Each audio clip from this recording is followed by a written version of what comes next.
Welcome to another chapter of Mahabharata. In this episode, witness the unfolding of political games, power plays, and the subtle moves that shape the destiny of kingdoms. After the Pandavas' miraculous survival from the House of Wax, the Kuru dynasty finds itself at a crossroads. As tensions rise and alliances shift, Duryodhana and Shakuni play their cards, dividing the kingdom and sealing the fate of the Pandavas. With the looming threat of betrayal and survival, will dharma prevail or will power win the game? Stay tuned for a riveting tale of strategy, ambition, and politics in Mahabharata, the power plays and political moves.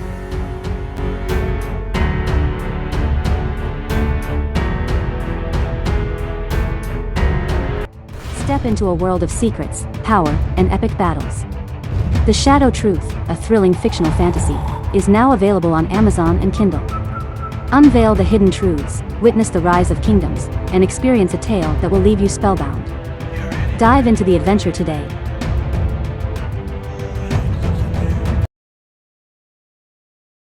After their miraculous survival from the House of Wax, the Pandavas, disguised as Brahmins, continued their journey.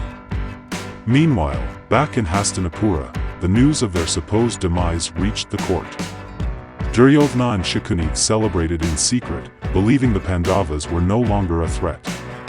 King Dhritarashtra, while sorrowful on the surface, showed little initiative to seek the truth.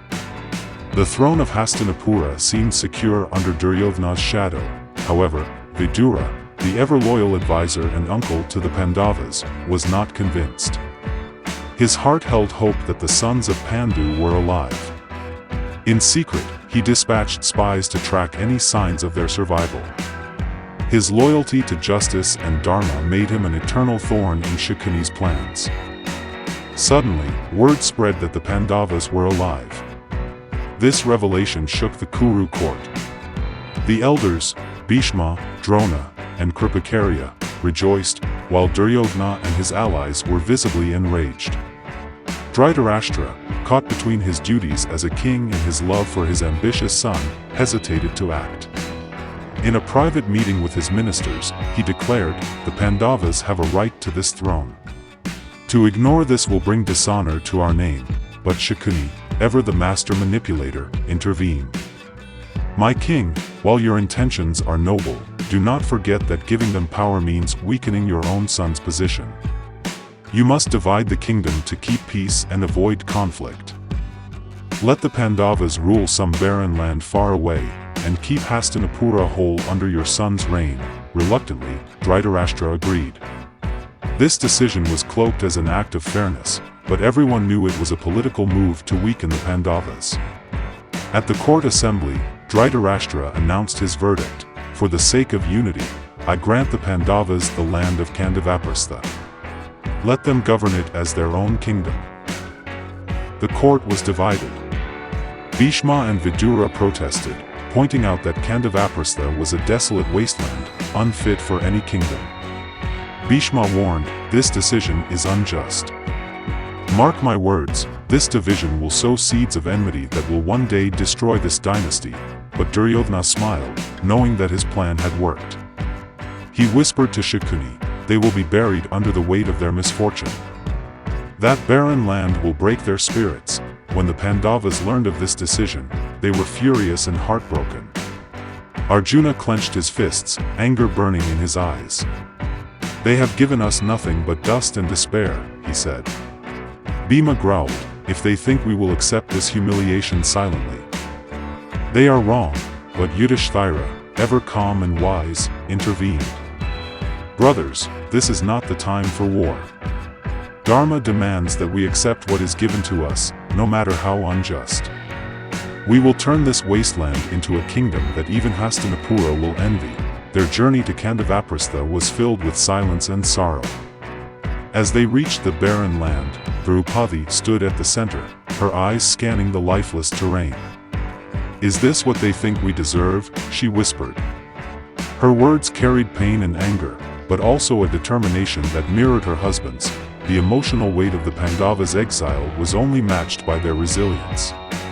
While Duryodhana and Shakuni celebrated their victory in Hastinapura, The Pandavas vowed to build a new life. Draupadi, standing by their side, said firmly, "We will not just survive, we will thrive." In the bustling halls of Panchala, where warriors from across Bharatvarsha gathered to win Draupadi's hand, Krishna watched quietly from the sidelines.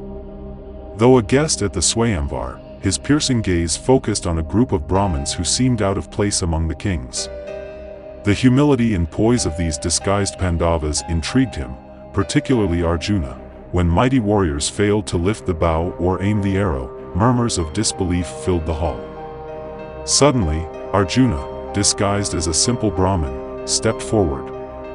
The crowd jeered at his audacity, but Krishna's smile deepened. Arjuna's calm concentration as he gazed at the water's reflection, his swift mastery of the bow, and his piercing strike into the rotating golden fish left the crowd stunned. As Draupadi garlanded Arjuna, Krishna approached them. "This is no ordinary Brahmin," he thought, recognizing Arjuna's destiny.